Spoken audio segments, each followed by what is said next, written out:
안녕하세요. 새싹같이 올라온 이달의 농업 이슈를 집중 분석해 농민들에게 도움이 될 만한 알짜 정보를 전달하는 코너 대동의 새싹 탐구 생활 대새탐구 진행을 맡은 아나운서 심수연입니다. 지난 대새탐구 첫 번째 편에 보내주신 여러와 같은 성원 너무 감사드립니다. 그 성원에 이어 오늘은 대새탐구 두 번째 시간인데요. 어떤 소식들이 기다리고 있을까요?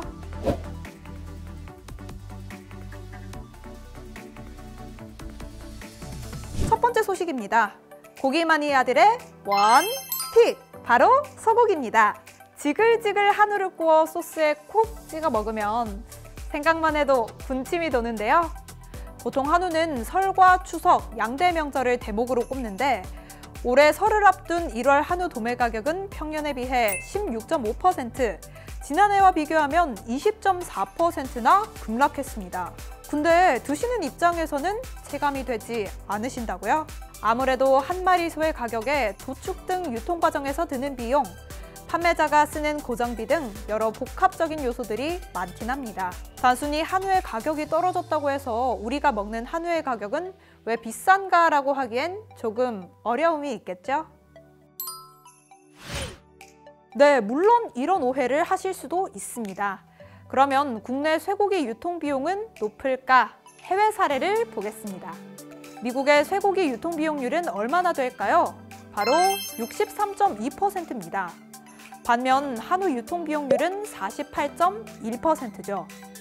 축산물의 경우 도축, 가공 과정을 감안하면 높은 수준은 아닙니다.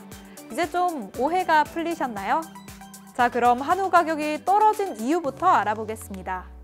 사육도수는 많아짐에도 불구하고 2019년부터 전 세계적으로 경제 불확실성이 높아짐에 따라 국제 곡물가 폭등, 사료까지 구하기 힘들어져 한우 농가들이 많이 어려워진 게 사실입니다.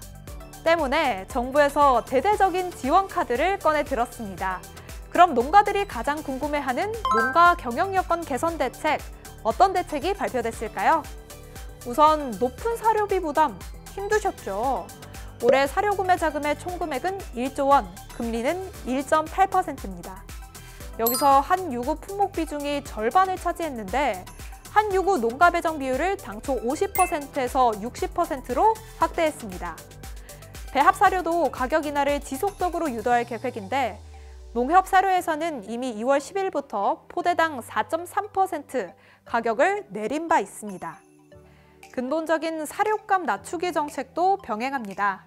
조사료 대란에 대비해 하계 조사료를 재배하는 농가에 헥타르당 430만 원의 전략 작물 직불금을 지급하고 조사료 전문 단지도 매년 1000헥타르씩 확대해 국내산 조사료 생산을 늘려간다는 보관입니다. 농업 경영 회생 자금도 지원합니다. 농업용 부채를 가지고 있는 한우 농가가 높은 금리의 정책 자금을 활용하고 있었다면 농가당 최대 20억 원, 금리 1%의 저리로 대환할 수 있도록 지원합니다. 위기에 취약한 중소농가 지원책도 나왔습니다. 사료 구매 자금 우선 지원을 소 150마리 이하 사육농가에서 소 100마리 이하 사육농가로 변경했고요. 중소농에 대해 조사료 할당 관세 물량이 우선 배정됩니다. 또한 중소농이 암소 출하 시 축협이 직접 매입해 약 40에서 50만 원의 비용이 드는 농가에 도축 경비를 절감해주고 음성 공판장 우선 출하권을 부여받게 됩니다.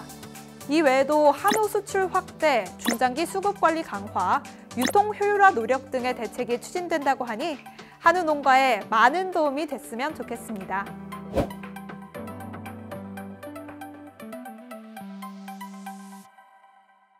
농식품부가 제1차 농업재해보험 발전 기본계획을 발표했습니다. 재해보험 가입 농가를 2027년까지 15% 늘리고 대상 품목이나 축종의 생산액 비중도 95%까지 확충한다는 보관인데 어떻게 바뀌는지 한번 알아보겠습니다. 우선 재해보험 대상 품목을 늘렸습니다. 올해 70개 품목에서 2027년까지 80개로 확대해 나간다는 건데요. 특히 병충해는 농가들이 매년 겪는 피해인데 재해보험 성격상 병충해 피해에 대한 보상이 열악했습니다. 따라서 올해부터 보험화가 필요한 자연재해성 병충해 기준을 마련해 보험 상품을 단계적으로 도입한다는 계획입니다. 그리고 가축 재해보험도 확대됩니다. 가축 재해보험의 경우 폐사 위주로 보험금이 지급됐었거든요. 그래서 폐사율이 낮은 소축종의 경우는 보험 가입률이 극히 낮았습니다. 그래서 질병에 대한 보상 수요가 높은 축종의 특성을 반영해 2024년까지 소질병 치료 보상 방안이 마련됩니다. 좋은 질문인데요. 때문에 농업재해보험 관련법도 개정됩니다. 그동안 보험에 가입해 보험금을 수령한 농가의 경우 재해복구비, 일명 대파대를 중복지원이라는 이유로 지급하지 않았지만 재해복구비가 더 많은 경우도 많거든요. 즉 보험금이 복구비보다 낮은 경우 그 차액을 복구비로 지급할 수 있도록 농업재해보험법을 개정해 이 같은 역전 현상을 예방하겠다는 계획도 내놨습니다. 보장 수준도 끌어올립니다. 보장 수준이 높은 상품을 확대하고 해당 상품 내 가입 요건을 완화한다는 겁니다. 다만 보장 수준이 높은 상품일수록 보험료가 올라가겠죠. 즉 보장 수준이 높을수록 보험료 지원 비율이 낮은 차등지원제가 실시됩니다.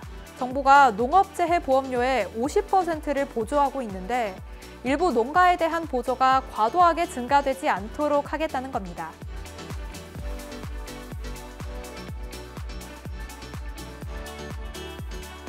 또한 잘못된 손해평가로 보상을 받지 못하는 경우도 발생하잖아요. 농가가 손해평가 결과에 이의를 제기하는 경우 보험사업자의 재조사를 의무화하고 재조사 결과에 대해서도 농업정책보험금융원에 이의 신청을 할 수 있는 절차가 마련됩니다. 이 외에도 많은 것들의 변화가 있는데요. 이번 농업재해보험 계획의 핵심은 농가 경영 안전망을 위해 좀 더 세밀해지고 정밀해진 정책 변화라고 말씀드릴 수 있을 것 같습니다. 국가에서 좀 더 밀도 높은 농업재해보험을 구상하고 있는 만큼 많은 농가들이 자신이 재배하는 작물의 특성을 꼼꼼히 따져본 후 보험에 가입하셨으면 좋겠습니다. 마지막 세 번째 이슈입니다. 정부가 한국 농업의 반도체라 불리는 종자산업 육성 계획을 내놨다는 소식입니다. 농식품부가 제3차 종자산업 육성 5개년 계획을 발표했는데요. 2027년까지 종자 수출액 1억 2천만 달러를 달성하겠다는 포부입니다. 그렇다면 오늘은 종자 산업에 대해 알아보겠습니다. 종자, 쉽게 말해 씨앗인데요. 이 씨앗의 글로벌 시장의 규모는 얼마나 될까요? 2020년 기준 약 53조 원에 육박합니다. 국내 종자 시장은 약 7,400억 원 규모로 글로벌 종자 시장의 1% 수준에 지나지 않습니다. 더욱이 세계 종자 시장은 인구 증가, 농작물 재배 면적 증가, 곡물가 상승 등으로 연평균 3.8%씩 쑥쑥 크고 있거든요. 하지만 우리나라의 종자기업은 영세업체가 많습니다.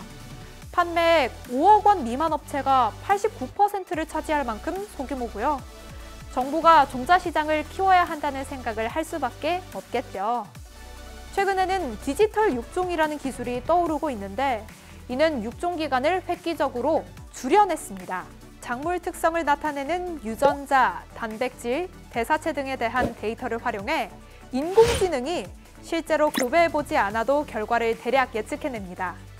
과거에는 최대 10년이 걸리던 육종 기간이 최근에는 이 기술을 활용해 3년까지 단축시킬 수 있다고 하네요. 우리 정부에서도 이 같은 트렌드를 읽고 다양한 종자 개발, 인력, 인프라 구축 등에 힘을 쏟겠다고 합니다. 대동에서는 이런 대세보다도 한 발 더 빠르게 움직였다고 합니다. 대동에서는 미래 농업 플랫폼 사업의 일환으로 기능성 성분을 극대화한 고기능성 작물의 재배 레시피를 개발하고 있다고 합니다. 이를 통해 초개인화된 건강관리 상품과 서비스를 제공할 예정이라고 하는데요. 재배나 생산은 물론 유통 서비스까지 제공할 수 있는 플랫폼 비즈니스를 준비하고 있다고 하니 많은 기대 부탁드리겠습니다. 자, 오늘 준비한 소식은 여기까지입니다. 대세탐구는 항상 여러분에게 도움되는 알짜 정보만을 담아 전해드립니다. 아는 것이 힘! 이제 이 코너만 시청하시면 돈도 절약하고 정보도 얻고 여러분도 성공농민이 될 수 있습니다. 앞으로도 대세탐구 많은 시청 부탁드립니다. 구독과 좋아요 잊지 마세요. 안녕!